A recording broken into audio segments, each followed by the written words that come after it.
teman-teman, kembali lagi dengan YouTube saya yaitu Cahyani Sigoro dengan NPM 0227231193. Kali ini saya akan menjelaskan part 5 yaitu tentang transformasi peran Bank Indonesia terhadap OJK, dan kali ini saya berada di Benteng Galumata. Oke guys, bye-bye. Bank Indonesia merupakan lembaga negara independen yang memiliki tanggung jawab sebagai bank sentral dalam menjaga stabilitas nilai tukar rupiah, baik dari sisi harga barang dan jasa atau inflasi, maupun nilai tukar terhadap mata uang asing. Sebagai bank sentral, BI memainkan peran penting dalam mengelola perekonomian nasional melalui kebijakan moneter, stabilitas sistem keuangan, serta peraturan dan pengawasan sistem pembayaran.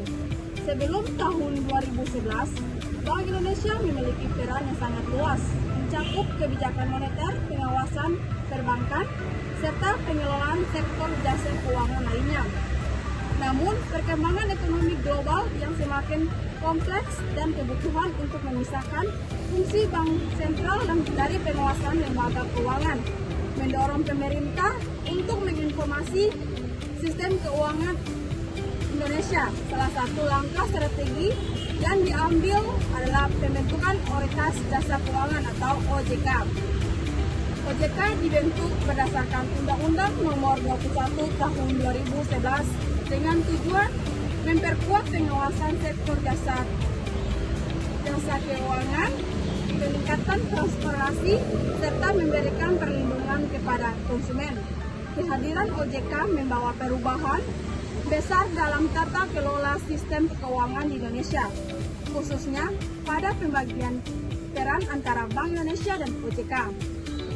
Transformasi ini merupakan langkah penting dalam memperkuat stabilitas sistem keuangan nasional dengan pemisahan tugas antara Bank Indonesia sebagai otoritas moneter dan OJK sebagai pengawasan sektor jasa keuangan.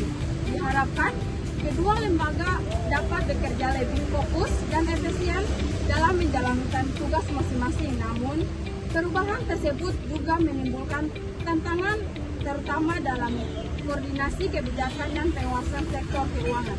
Jadi, pembentukan Otoritas Jasa Keuangan atau OJK merupakan bagian dari reformasi besar-besaran yang dilakukan oleh pemerintah Indonesia untuk memperkuat sektor keuangan dan memastikan perlindungan yang lebih baik bagi konsumen.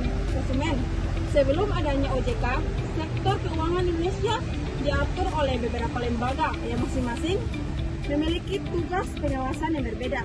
Bank Indonesia atau BI mengawasi sektor perbankan, Kementerian Keuangan mengawasi pasar modal dan lembaga non-bank seperti asuransi dan dana pensiun.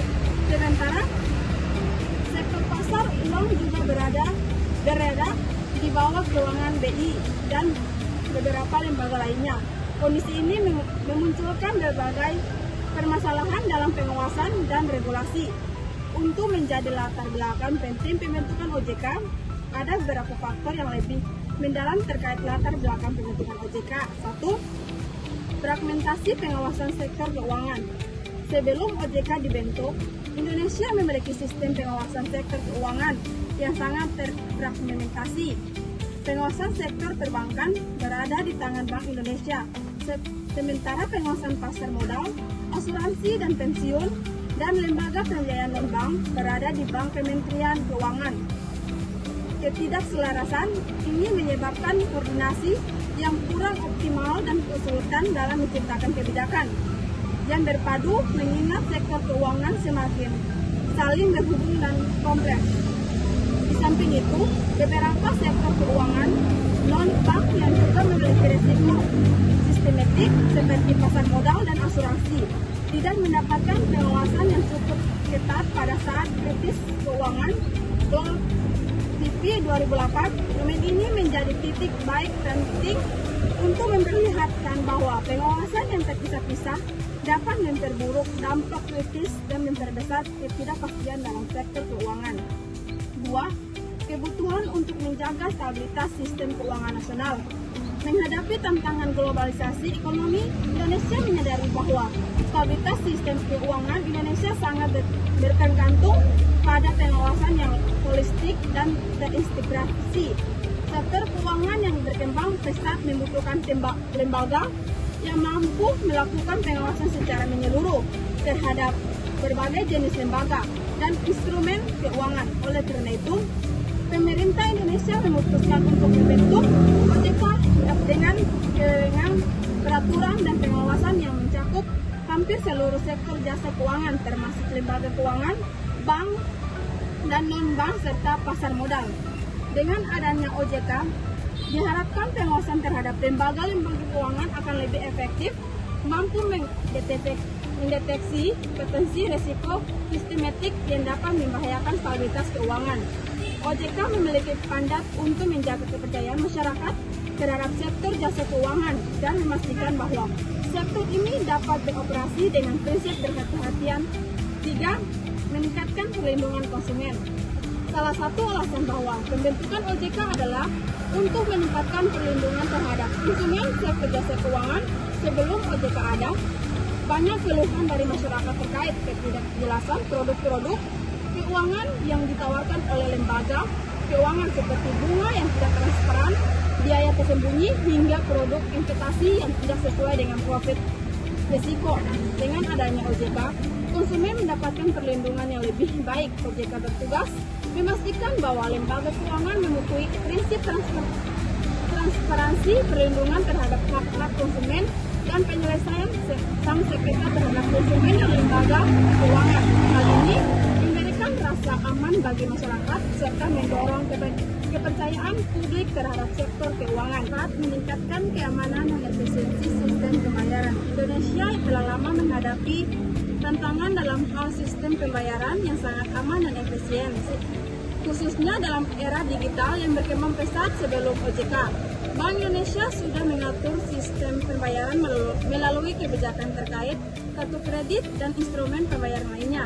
Namun, perkembangan pesat di sektor teknologi finansial mencakup tantangan baru dalam pengawasan dan regulasi. OJK tidak hanya bertugas untuk mengawasi lembaga keuangan tradisional, tetapi juga untuk mengatur sektor finansial dan pembayaran digital yang semakin berkembang. OJK bersama Bank Indonesia berperan dalam menciptakan sistem pembayaran yang aman, efisien, dan sesuai dengan kebutuhan masyarakat, sekaligus mengurangi potensi risiko yang muncul akibat perkembangan teknologi. 5. Dukungan terhadap pembangunan ekonomi yang inklusif. Sebagai bagian dari sistem ekonomi Indonesia, sektor keuangan memiliki peran penting dalam mendorong pembangunan ekonomi yang inklusif dan berkelanjutan. Sebelum OJK dibentuk, banyak kalangan yang menganggap bahwa sektor keuangan tidak cukup inklusif karena sebagai besar masyarakat, terutama di daerah-daerah terpencil, kesulitan dalam mengakses layanan keuangan. Dengan pembentukan OJK, salah satu tujuan utamanya adalah untuk menciptakan sistem keuangan yang lebih eksklusif yang dapat memberikan akses yang lebih luas bagi masyarakat terhadap layanan keuangan. OJK bertugas untuk mengatur lembaga keuangan agar dapat melayani berbagai lapisan masyarakat, termasuk segmen yang selama ini belum terjangkau oleh sektor keuangan formal seperti UMKM, petani, dan masyarakat miskin. 6. Penyelarasan Indonesia dalam standar tradisional. Pembentukan OJK juga merupakan upaya untuk menyelaraskan Indonesia dengan standar internasional dalam pengawasan sektor keuangan. Banyak negara di dunia yang telah mengadopsi model pengawasan yang serupa dengan OJK, di mana lembaga tunggal mengawasi seluruh sektor keuangan. Dengan mengikuti tren global ini, Indonesia dapat memperkuat kredibilitas dan daya saing sektor keuangan Indonesia di pasar internasional. OJK memiliki kewenangan menyusun regulasi yang sesuai dengan standar internasional seperti ditetapkan oleh lembaga-lembaga internasional seperti Bank Dunia, IMF, Banking of Societies. Hal ini bertujuan untuk meningkatkan stabilitas sektor keuangan Indonesia serta menarik investasi yang lebih banyak. Secara keseluruhan, latar belakang pembentukan OJK terkait erat dengan kebutuhan Indonesia untuk memperbaiki struktur pengawasan sektor keuangan, meningkatkan perlindungan konsumen, menjaga stabilitas sistem keuangan nasional, serta menciptakan sistem keuangan yang inklusif dan efisien. Dengan pengawasan yang lebih terintegrasi dan modern, OJK bertugas untuk mengatur dan mengawasi seluruh sektor jasa keuangan, melalui dari lembaga keuangan, perbankan, pasar modal, hingga lembaga keuangan non-bank dan finansial. Pembentukan OJK juga bertujuan untuk menyelaraskan sektor keuangan Indonesia dengan standar internasional guna menghadapi tantangan globalisasi dan perkembangan teknologi yang semakin cepat. Nah, di sini juga ada transformasi peran Bank Indonesia. Setelah pembentukan OJK pada tahun 2011, peran dan fungsi Bank Indonesia (BI) mengalami perubahan signifikan, terutama dalam aspek pengawasan sektor jasa keuangan. Sebelumnya, Bank Indonesia memiliki kewenangan yang sangat luas mencakup peraturan dan pengawasan terhadap seluruh sektor keuangan di Indonesia. Namun, dengan adanya OJK, kewenangan tersebut dibagi dan BI kini fokus pada fungsi-fungsi utama yang berkaitan dengan kebijakan moneter, stabilitas sistem keuangan serta secara makro, serta sistem pembayaran. Berikut adalah penjelasan yang lebih rinci mengenai transformasi peran Bank Indonesia setelah kehadiran OJK, yaitu 1. Pemisahan fungsi pengawasan dan peraturan. Sebelum pembentukan OJK, Bank Indonesia mengawasi seluruh sektor keuangan, baik perbankan maupun lembaga keuangan non-bank, termasuk pasar modal, asuransi, dana pensiun, dan lembaga pembiayaan lainnya. Tugas pengawasan ini sangat luas dan kompleks dan sering kali tumpang tindih dengan kewenangan lembaga lainnya. Namun, dengan kehadiran OJK, kehadiran besar tugas pengawasan sektor jasa keuangan dialihkan kepada OJK. OJK diberi kewenangan untuk mengatur dan mengawasi sektor perbankan seperti modal, asuransi dan pensiun, serta lembaga pembiayaan dan lembaga keuangan lainnya. Pembagian kewenangan ini memungkinkan bahwa Indonesia untuk lebih fokus pada fungsi utama yang berkaitan dengan kestabilitas moneter dan sistem keuangan makro. 2. Fokus utama pada kebijakan moneter. Transformasi utama yang terjadi pada peran Bank Indonesia adalah penanjaman fungsi Bank Indonesia dalam kebijakan moneter. Bank Indonesia bertanggung jawab untuk menjaga stabilitas nilai tukar rupiah melalui pengendalian inflasi, suku bunga, dan jumlah uang yang beredar. Beberapa kebijakan moneter diterapkan oleh Bank Indonesia, yaitu 1. Kebijakan suku bunga. Bank Indonesia menetapkan suku bunga acuan yang berfungsi untuk mempengaruhi suku bunga pasar serta menstabilkan inflasi dan nilai tukar rupiah. 2. Operasi pasar terbuka.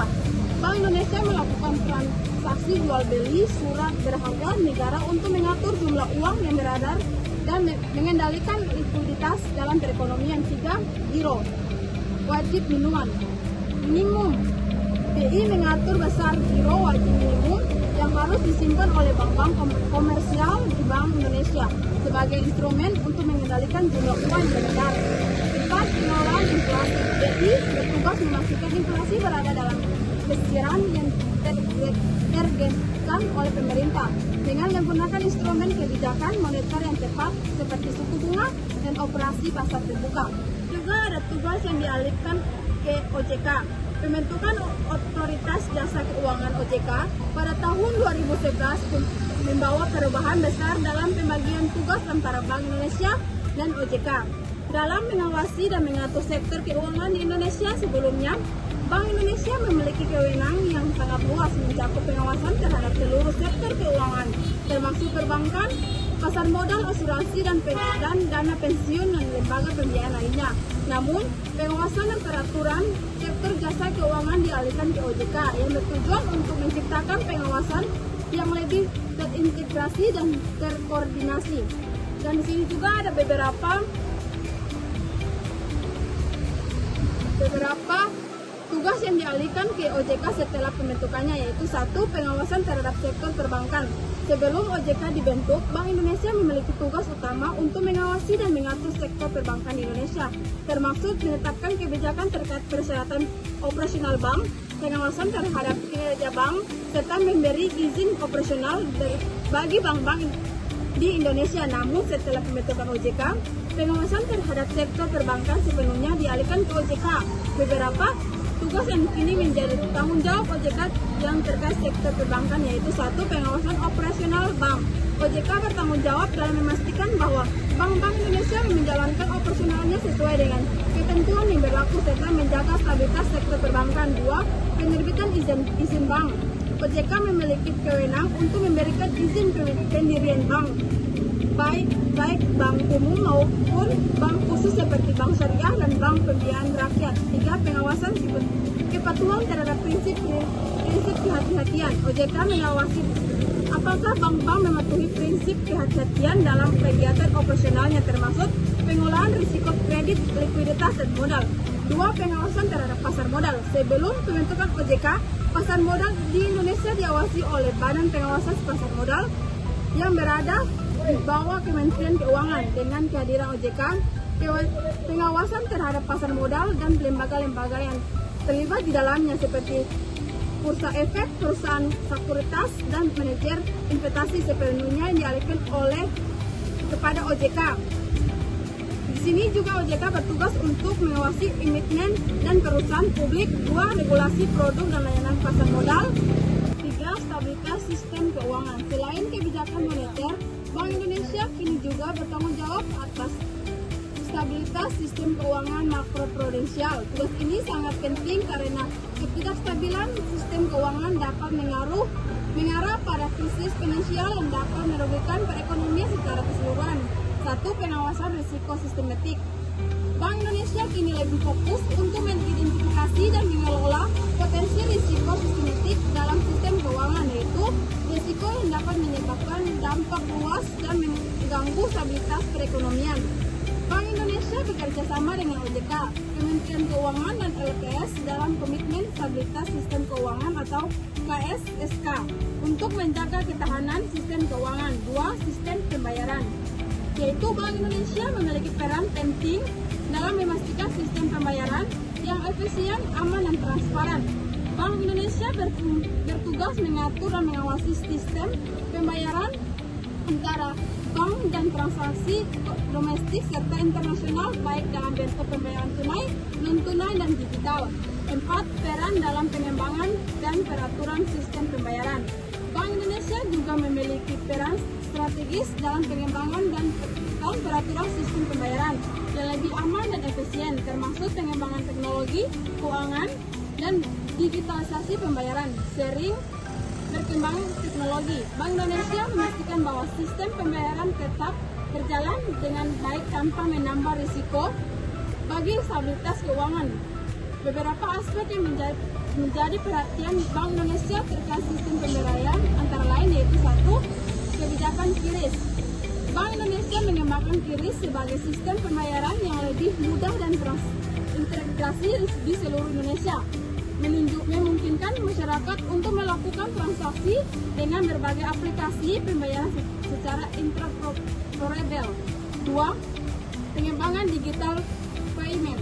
Bank Indonesia berfokus pada pengembangan infrastruktur pembayaran digital yang dapat meningkatkan efisiensi dan keamanan transaksi, serta memfasilitasi inklusi keuangan bagi masyarakat yang sebelumnya tidak memiliki akses ke lembaga keuangan formal. 5.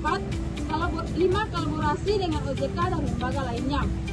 Meskipun banyak fungsi pengawasan sektor keuangan yang dapat di bawah OJK, Bank Indonesia tetap menjalin hubungan kerja erat dengan OJK, lembaga-lembaga Indonesia. Beberapa bentuk kolaborasi antara Bank Indonesia dan OJK antara lain yaitu 1. Komite Stabilitas Sistem Keuangan KSSK. KSSK adalah lembaga yang dibentuk untuk bersama-sama mengelola stabilitas sistem keuangan Indonesia. Bank Indonesia, OJK, Kementerian Keuangan, dan LPS adalah anggota KSSK yang bekerja sama untuk mitigasi risiko sistematik yang dapat mengganggu kestabilitas perekonomian. 2. Koordinasi kebijakan makroprudensial. Bank Indonesia dan OJK secara rutin berkoordinasi dalam mengelola risiko sistematik dan pengawasan lembaga keuangan guna memastikan bahwa kebijakan makroprudensial berjalan secara sinergis dan tidak saling bertentangan. 6. Peran dalam menjaga kepercayaan masyarakat dan stabilitas ekonomi.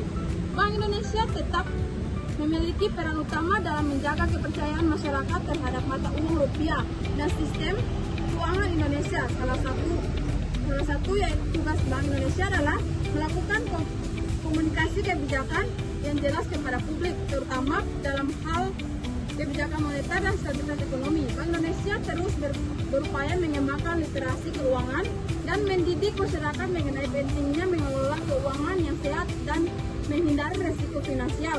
Jadi kesimpulannya yaitu pembentukan OJK berawal dari kebutuhan untuk mengatasi kelemahan dan dalam pengawasan dan regulasi sektor keuangan yang sebelumnya tersebar di berbagai lembaga.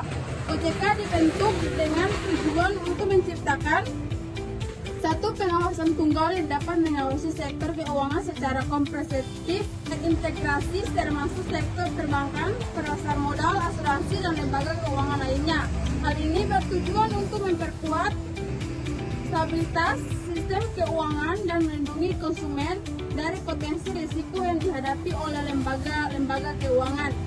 Transformasi peran Bank Indonesia setelah pembentukan OJK mencakup pemisahan kewenangan yang lebih jelas antara Bank Indonesia dan OJK. Bank Indonesia sekarang lebih fokus pada tugas utama seperti kebijakan moneter, pengelolaan inflasi, stabilitas nilai tukar, dan sistem pembayaran.